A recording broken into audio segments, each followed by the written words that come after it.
From the Psych Hub Podcast Network, welcome to Coming Back Better, a podcast sponsored by HCA Healthcare and in collaboration with Columbia University Department of Psychiatry. Welcome back, everybody, to a new episode of Coming Back Better. Today, we're going to talk about finances and mental health. Do you think there's anybody out there, Paul, who could say that they can't relate to their finances, at least at some points in their life, affecting their mental health? I can't imagine anyone these past few years. In some ways, it feels like we've got COVID sort of figured out. I mean, we have a vaccine and we're out kind of doing things again. But man, this economic piece just keeps rolling. And you look to the experts, it just seems like they're just as confused about the rules don't apply. And I'm really glad we're taking some time to talk about this because I'm sure it's affecting everyone's mental health to some degree. Nearly half of adults say money is negatively impacting their mental health. 87% of Americans said that inflation and the rising costs of everyday goods is what's driving their stress. And that's one of the highest numbers of stress that we have seen in the Stress in America survey. Even just making a purchase, looking at a bank account, or having a conversation about money can trigger negative emotions. 4 in 10 Americans say that money affects them negatively and the state of their mental health. Money is a universal stressor, regardless of your financial standing.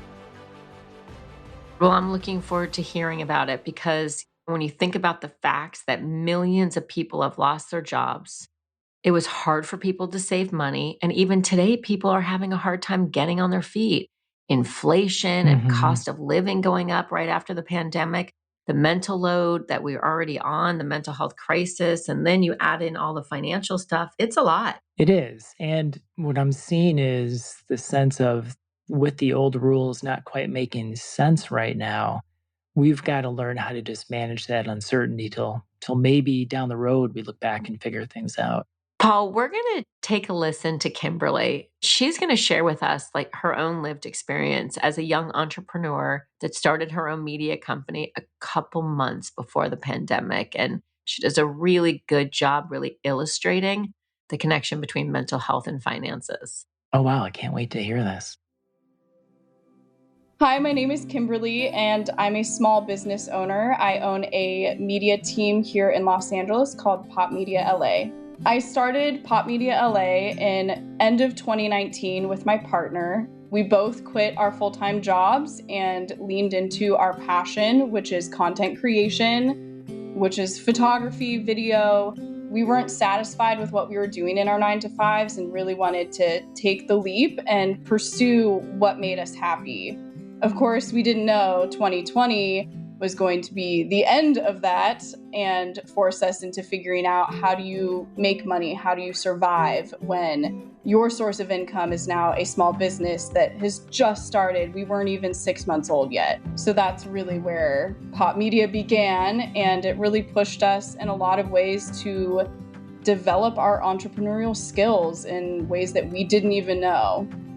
In March of 2020, that's when we found out that COVID was really taking over how we lived our lives. And unfortunately, being a media company, a lot of our work is in person. You're filming people, you're working with people on set, and that was completely shut down. Businesses also, understandably, had to cut their marketing because you're not making the same amount that you were when people could come into your storefront or sit down at your restaurant.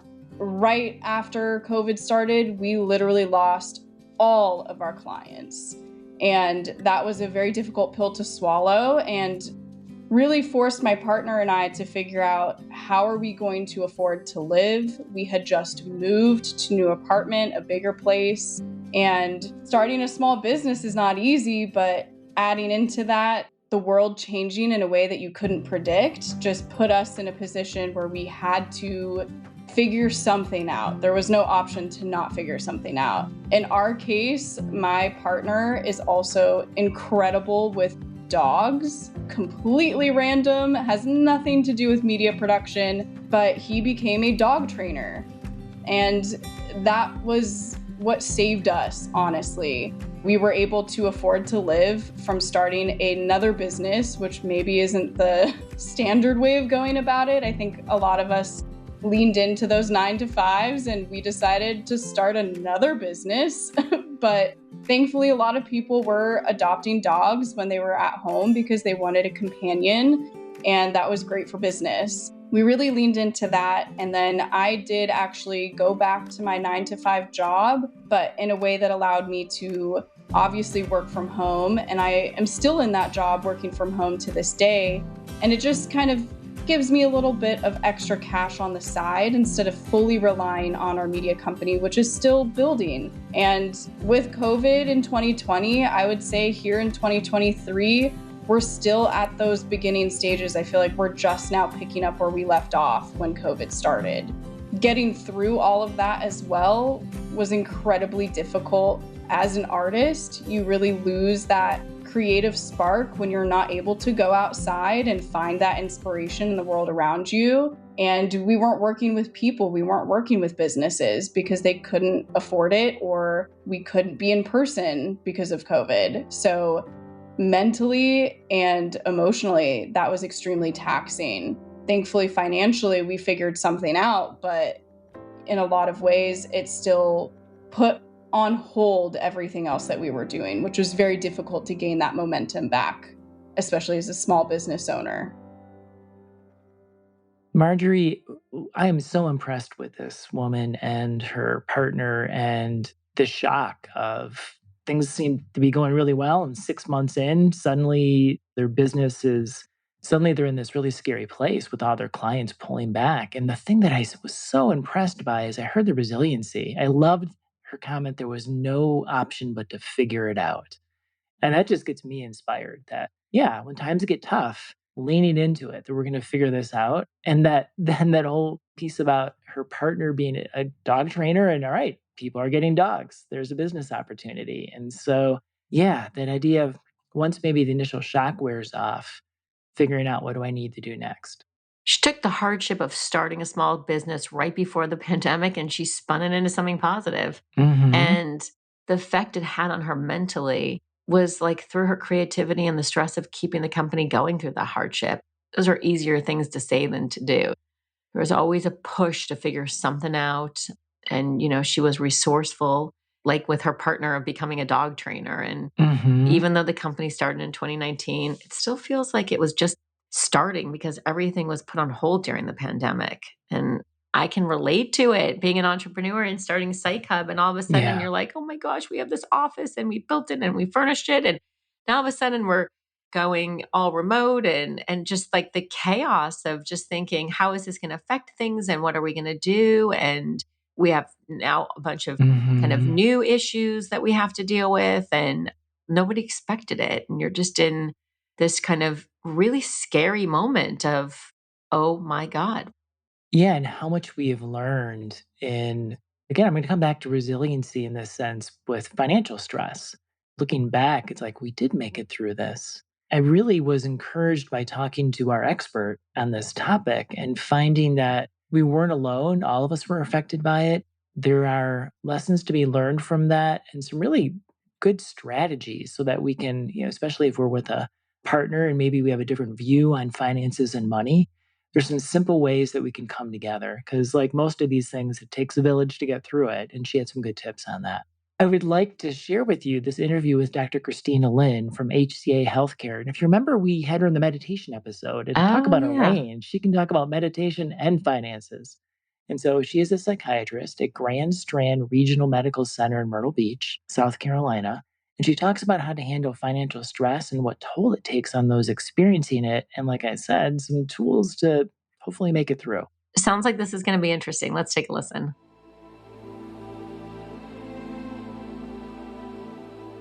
I'd like to welcome Dr. Christina Lynn joining us and talking about finances and financial stress. So welcome, Dr. Lynn. Thank you for having me. And let's start right off with what is financial stress? Financial stress pretty much is self-explanatory. We're all feeling it right now. Instability in economics and how it impacts our family. The cost of living is rising. People are losing jobs. They haven't been able to maintain jobs for various reasons, illness, sick, deaths. everybody's feeling the impact of finances.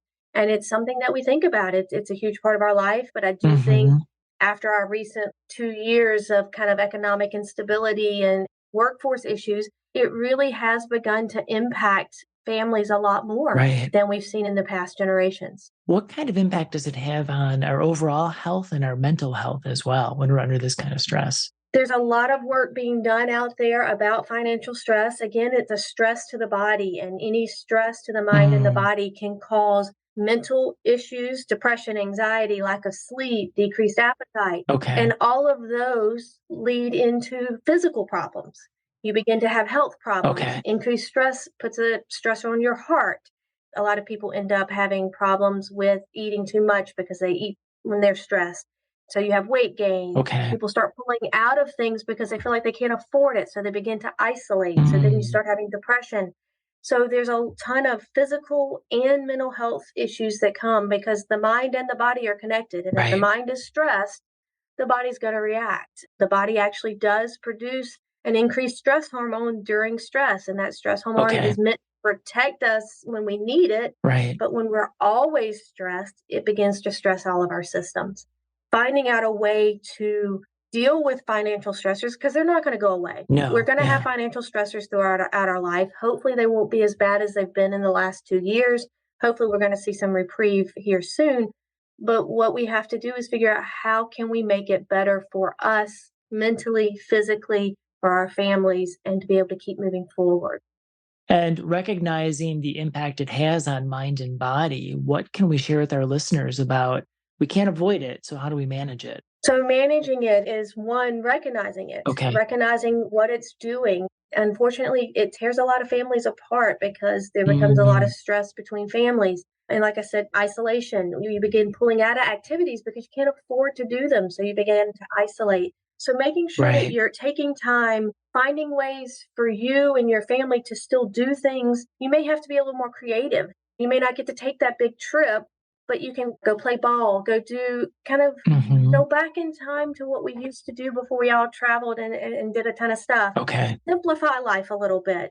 As much as our world lives on social media, maybe pull back from that, because what we don't realize, the impact of social media, nobody's going to put up on social media about their financial stress. They're going to put up their Disney trip or their trip to the snow and all of that. So they look like they're having great fun. Well, if you're struggling financially and you see all your friends taking these wonderful trips, what's that going to do to you? So maybe pull back from some social media and actually go be with some people. Go have a barbecue in the backyard instead of worrying about going out to dinner.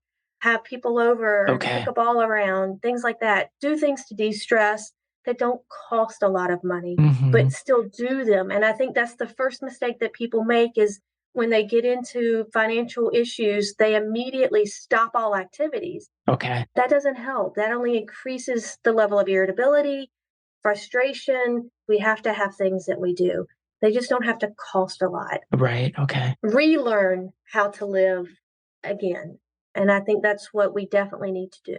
Well, and I'm thinking we all lived through this with the lockdown. We had to stop what we were doing and get creative. So we've already developed that capacity. Now we just need to apply it to the financial stress, it sounds like.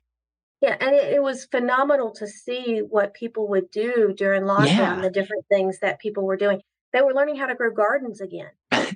Coming from a small town, I grew up with a garden and it was so wonderful. I actually planted a garden with my kids because I couldn't go anywhere else. It was great. It was fun. They learned and they asked to do it again. I was shocked. It's these simple things, taking a soccer ball out and kicking the soccer ball. Do things like turning off the TV, decrease cost in those ways, things that are not necessarily that you have to have. Go back to human interaction. So, and a lot of times we equate financial stress and how well we're doing with what materials that we have. And we really need to go back to our success is really, who do we have with us? Valuing that again. Yeah, value the things that are real, that are not materialistic, and really, really build on those things.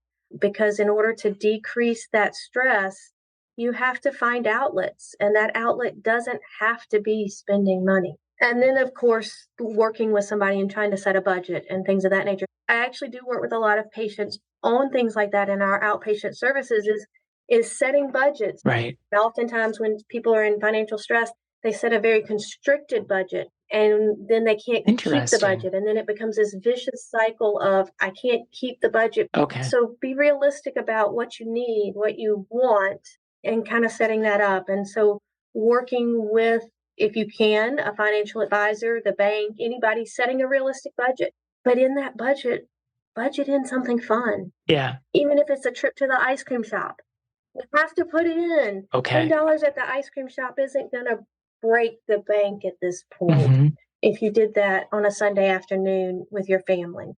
So one thing that comes to mind is how important, like if I'm in a relationship, with a partner or with kids, and maybe I want to talk about it, but they don't. And I'm curious, how do you approach that? Because it does sound like connection is important. Plus, we need to make some decisions here. And so I'm curious about, what if the other person's practicing avoidance as their coping tool? And unfortunately, we see a lot of that. And oftentimes in relationships, there is one person that is focused on the money and the other on other things. And oftentimes there's a lot of conflict there. That really depends on each individual situation. Okay. Sometimes that's where putting it down on paper to show the other person, because a lot of times when we talk about things, again, we're very, very distractible. And so if we're just discussing, hey, things are getting a little bit tight, is a little bit different than, look, this is what we owe, this is what we have, this is what we need. And so by laying it out, somebody who's not normally doing the financial stuff, and I'm not saying down to the penny and every little thing that you do, but just kind of a general idea will bring them into that conversation. The most important thing is it needs to be done as a team, not as in, look at what you're spending. And unfortunately, that happens a lot because when you're stressed, we got to fix this and, that kind of thing. But putting it out on paper so that it's visual for both of you, and then both of you can look and say, okay, well, maybe it's not as important that I get this done this month. Maybe we can put that off. And so being able to visually see something, it really does make a bigger impact than just talking about it. When you just talk about it, it kind of remains theoretical in a sense. And a lot of people have a hard time actually taking that and converting it into true numbers. And like I said, one person in the family typically is the numbers person and the business person, and one person is the kids and everything else. That's how it typically works out. And again, I'm not saying you spent this at this store and this at this store. That it's more of a generalized, let's look at what we have, where we're going, and what we want to plan for. And again, in that plan in fun.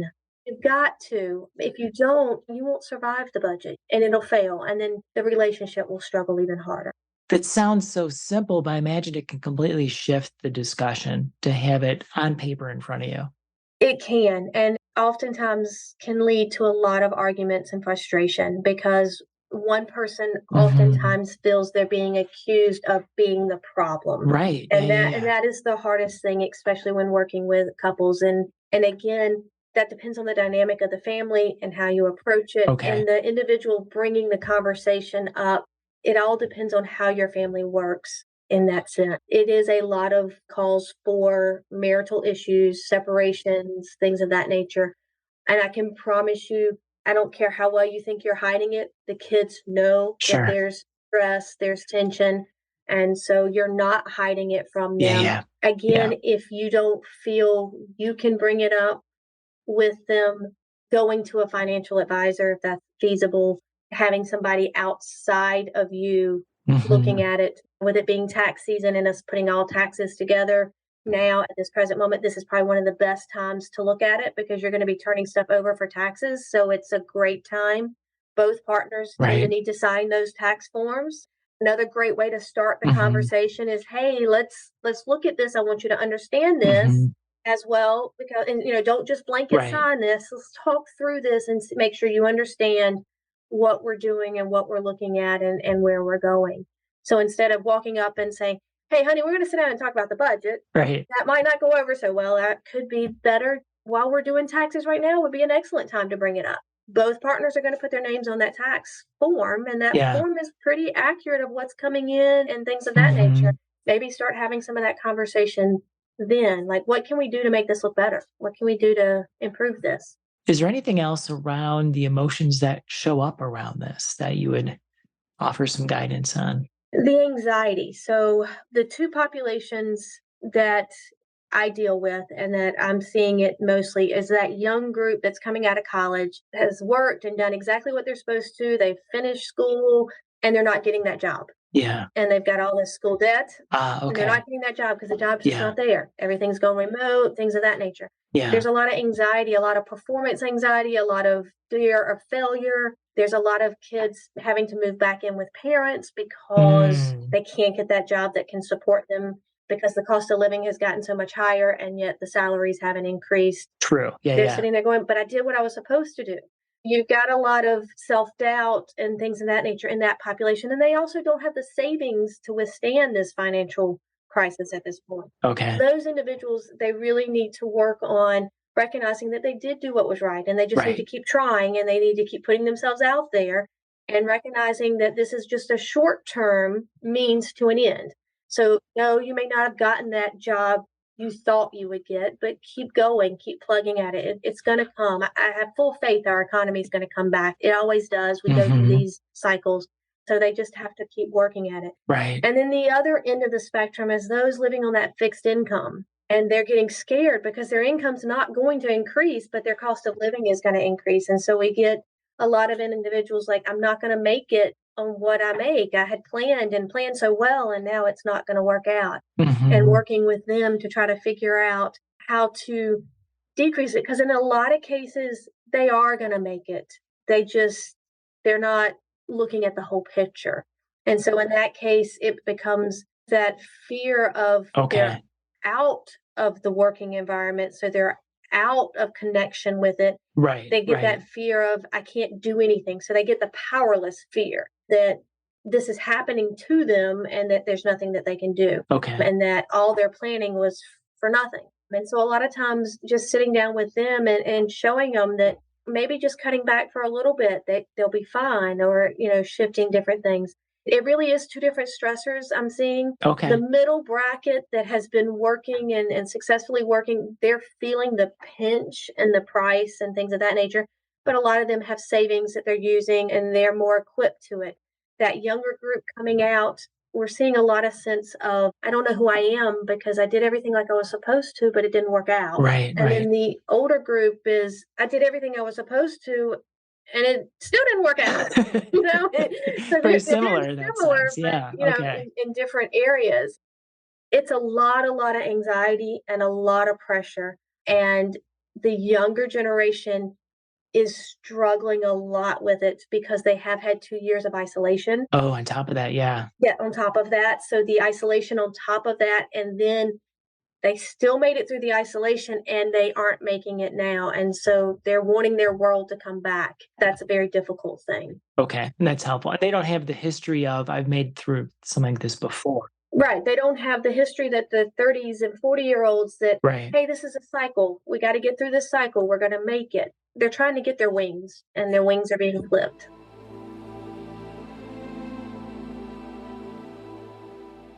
Financial stress is inescapable, and we are constantly ruminating about it. There's just a lot of instability right now, even after the pandemic, and everyone's feeling the impact. In today's news, what's going on with Silicon Valley Bank is so frightening. And just to think about, I'm so glad that wasn't our bank, but I think about all my colleagues and startups and whatnot. And imagine you're figuring out how to manage your money, and now all of a sudden you might not even be able to get it out. There is really a link between financial stress and the stress to the mind and body, and then how it can lead to physical problems. I mean, I really, really do believe that financial stress is just, it's been so excessive during and after the pandemic. Yeah. So we got to make sure we're addressing it. Yeah, I really enjoyed hearing from her on this idea of financial stress is not going to go away. The cyclical nature of things, that things are kind of confusing right now and it'll cycle back and the economy will be strong and weak again. And we got to learn how to manage it. And like most things in life, it's learning the tools and the perspective. It's incredibly stressful. So, think it's just really critical that we keep it in mind. You have another expert that you're going to talk to us about. I do. I've got a really cool expert speaking directly what you're talking about and how we can learn skills to manage this. Erika Wasserman is the CEO of Your Financial Therapist, which she founded in 2019. That was a big year for people founding new businesses. As a certified financial therapist, a CFTI, which is really quite an amazing certification held by only 30 people in the world, and we got to talk to her. Whoa, that's so cool. I didn't even know such a thing existed. Yeah, she combines her education in finance and international economics with her passion for helping others, empowering individuals and couples and companies to reshape the way they think about money. So we have a fascinating interview to listen to with her. I'm fascinated. I never knew such a field even existed or any of that. So really curious to hear what she has to say.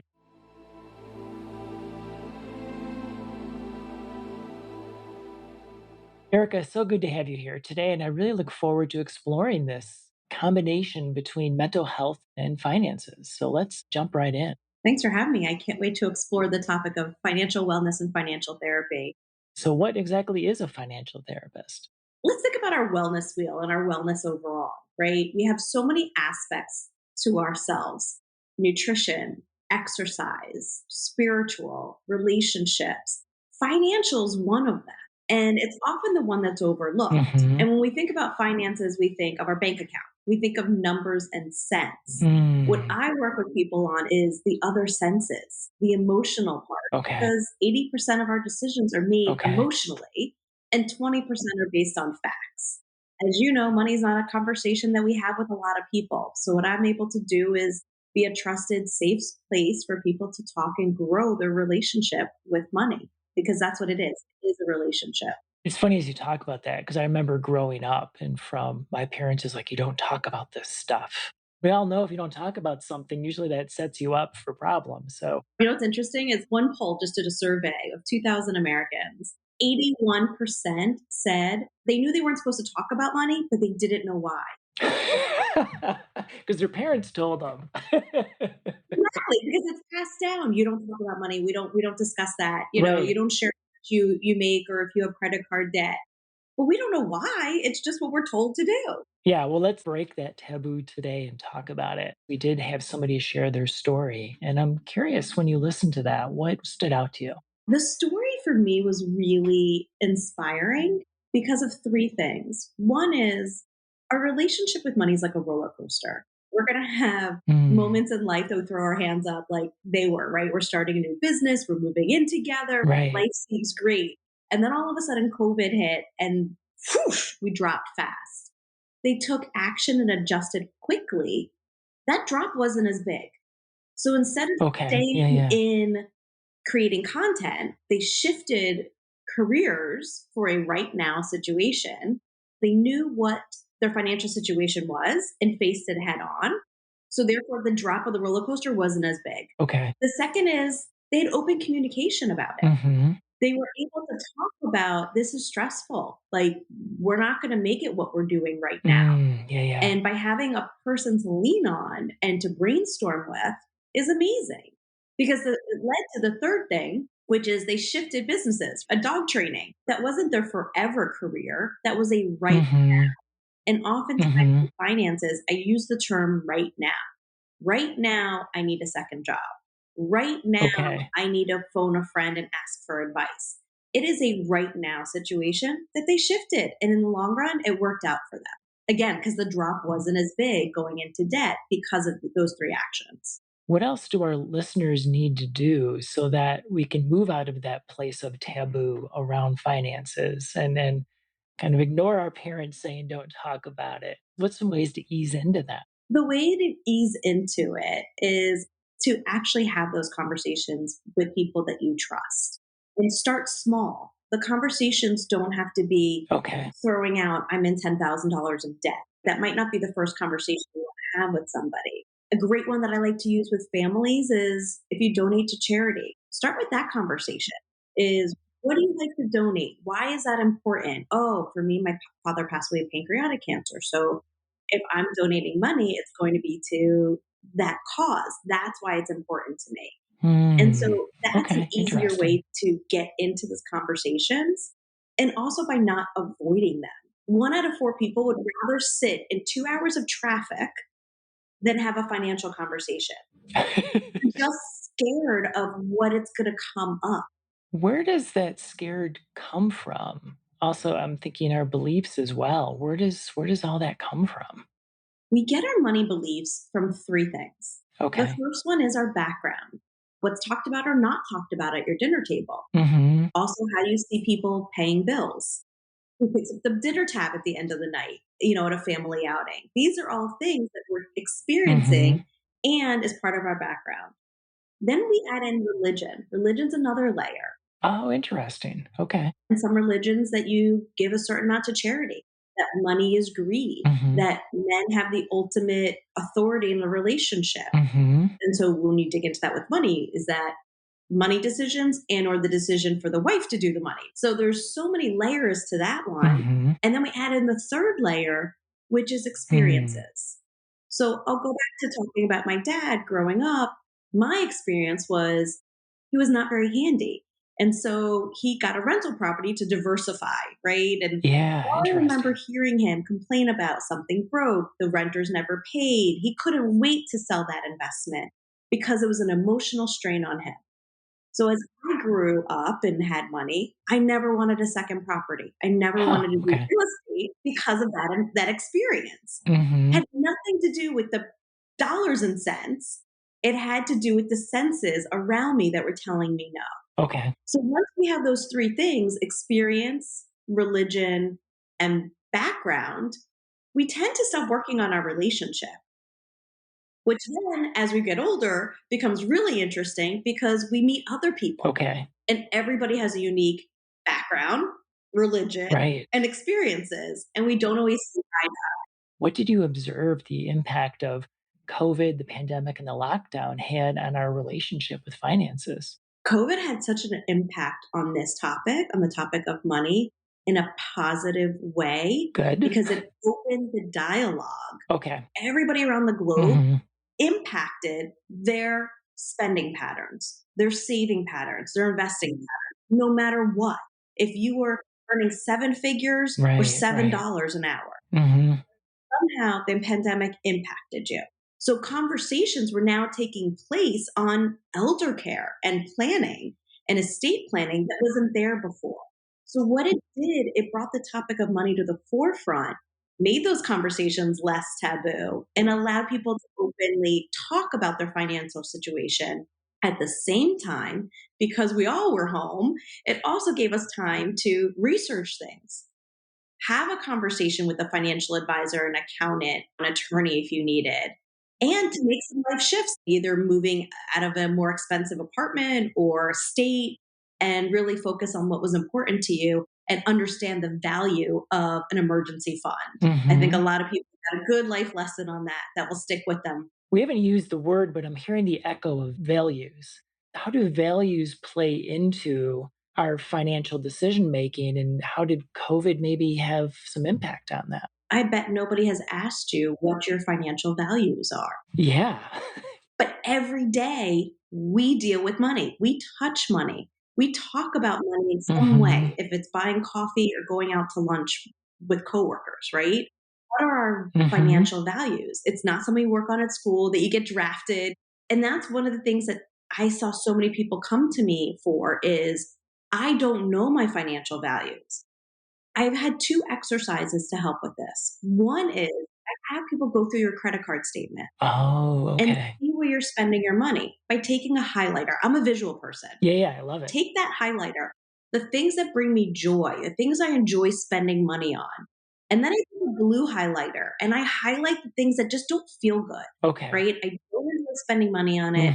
You'll start seeing some patterns come out.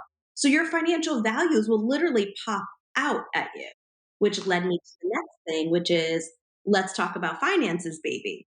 So these are 50 conversation cards that talk about what are your financial values. Share with me what your economic class was growing up without a dollar amount. Do you feel you're worthy of the money that you're earning? So all of these questions that come up that align with your values And one, you see who you are, and two, your partner and your family can start identifying what's important to you the more you know. I'm wondering if there's some common mindsets around finances that you tend to encounter in your work, and maybe some advice about how to expand beyond those. As far as the mindset, it's a fixed mindset Okay. versus a growth mindset. And what I mean by that, a fixed mindset, I'm always going to be in debt. Might as well go out shopping. Can't change it, yeah. Right? So. Right. Like, I'm already in debt. What's the big deal? Right? Right. A growth mindset is something of, while I'm in debt, I'm actively putting money away to live a debt-free life. I'm going to grow my business to offset my spending, right? That's a growth mindset versus the fixed mindset. Okay. But what I see most is, I'll give you 5 mistakes that I see people making that are affecting mental health. The first one is they're ignoring their debt because you rather just not see it. So if that means not opening it up, not paying it, that means it's not there. Right. That's the same thing as a toothache. It starts off with like a little annoyance. Yeah. And the longer you ignore it, the longer it takes to fix, the more expensive it is, and the longer it hurts you. Oh, great metaphor. Yeah. The same with debt. If you're going to ignore it, your debt's going to accumulate, the late fees accumulate, the damage to your credit score is there. And all of that in the end still leads to stress and anxiety. End up in the same place. Yeah. Just a longer duration to get there. Right. Yeah. Yeah. And oftentimes you ignore it because of number 2, asking stupid questions. People are so embarrassed to ask a simple question because they feel like they should know that financial term or that everybody around them knows what's going on and they just don't. And that often leads to shame and embarrassment when it doesn't need to. Okay. We live in a society today, we just do such a poor job of teaching people financial literacy and money management. So ask the stupid questions because you're not the first person or the last person that has that question. Exactly. Yeah. The third one I see is overspending. So now you're frustrated, you're feeling down about yourself, and so you go shopping. Or you binge drink, right? You go out with the boys for the night. You pick up the dinner tab because you're trying to impress a group of friends that you're going out with or coworkers. In that moment, it gives you that hit of endorphin, feeling good. But constant overspending is going to lead to the guilt, the shame, and regret, and again, can impact your mental health. One that I see again so often is comparing ourselves to others. Thank you, social media. Oh, and social media is the worst of it because people are taking pictures of these beautiful hotels like they're on exotic vacations, and really they're just there on a day pass, right? Getting a comment. Right? So the feelings of inadequacy or envy or insecurities are brewing in everybody. The more you can tame that voice in your head, the better off you're going to be successful for yourself. Okay. And the last one is financial procrastination. No action is an action. So when you're putting off financial tasks, such as like saving for retirement, planning for expenses, like a new roof or creating an emergency fund, it leads to sleepless nights and worrying about your future. So all of these actions and lack of actions actually can lead to financial stress, sleep disorders, depression. It's so important for you to remember that every financial situation is unique and that you are in control of your relationship. Almost everything around money is fixable. And I want people to know that. You also touched a bit on some remedies. Do you have a list of financial stress and what would be the top 5 things to do around that? So the first step is acknowledge that you have a relationship with money. Say hi to it, right? Like, you and I are going to be in a relationship. Your relationship with money will actually be with you to the day you die. And in fact, live on because of an inheritance or debt that your family is going to have to pay. Right. The next step is write down one word that describes how it feels today. Then I want you to write down the word that you want it to be in the future. Nice. Okay. It might be frustrated right now. And the word you want in the end is empowered. Ooh, good word. Yeah. You could see your growth. The third tip for financial stress is personalize it. Give that stress a name This is a relationship that you're building, and oftentimes when it has a name, we invest more into it. So like, I'm going to call mine Cameron. Cameron, today we're going to be friends, right? Or Cameron, go away. Stop with that noise. I'm building my future, right? Nice. A name. And often I give a hint of giving it the name of that annoying kid in class, that one that just is always distracting. Okay. And then separate facts from fiction. Often the stories we tell ourselves aren't based on facts. So this is a great time to be like, Cameron, stop telling me a story. Start showing me the money, right? Can we go away on vacation for Paul's birthday? And lastly is get an accountability partner. Right. This is really important. We have it in so many other aspects of our mental health. We have it for nutrition oftentimes. We have it in relationships. We go to a therapist. Get somebody that you can brainstorm with, hold you accountable on your finances. Not somebody who's actually going to do the work for you, but somebody who will actually call you on your BS and hold you accountable. Look at it as a new hobby, something you want to get better at. So when you start a new hobby, you find a teacher, you find a group, you learn from others, and you grow the skill. It's going to be the same thing with your relationship with money. Take the opportunity to grow and learn about her or him. When is it time to get some professional help? And what are the options for getting professional help around finances? You want to seek financial help really when you're ready. I use the analogy, the difference between a diet and a lifestyle. A budget is like a diet. Yeah. It feels constricted. You're going to rebel against it. I have a yes plan. Yes, I could take my family on vacation this summer. My mindset has shifted. And I am mentally ready. I am financially going to be ready. And that means saying yes and no to things. Oh, interesting. Nice reframe. As you're checking out at Target and Walmart, all these fun places, right? It seems things keep adding up. Is this going to go to my yes plan? And oftentimes the answer is no. It's easier to say no because you have something you're excited about versus the opposite where you feel restricted. And it's a great way to get the family involved as well. Is if they're all on the yes plan, right? Yes, we're going to get a new car because yes, we want to get to school on time without having to break down. Everybody can get behind it. The mind shift is so important. So when you ask me the question of like, when do you go seek professional help is when you are ready.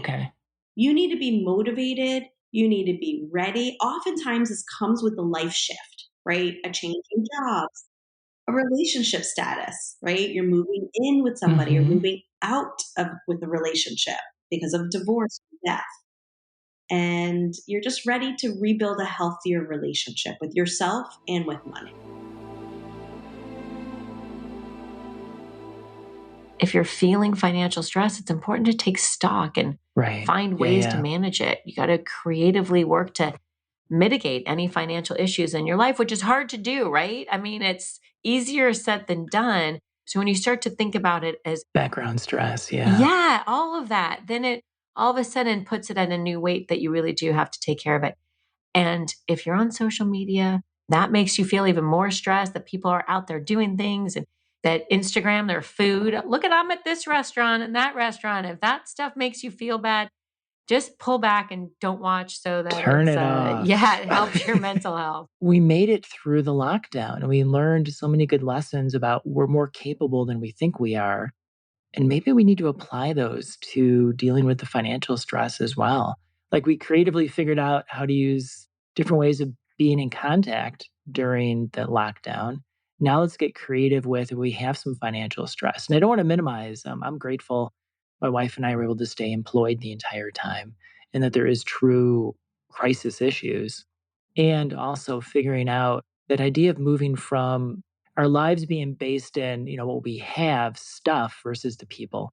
We always have the people to come back to, making that shift. You're so thoughtful. I love that, Paul. That's really sweet. That's a nice way to look at it. Yeah. And that idea also that if the people in your life have a different perspective on money, that, it's probably very common. With divorces, I think money is one of the top reasons. And so how common it is.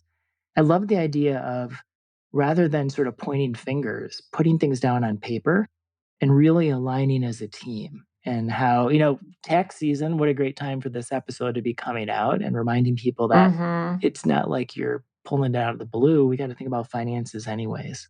The other thing is I heard Kimberly ringing through this one, our person who shared her story about this idea of getting creative, and she got the dog training opportunity. They got creative and got through it.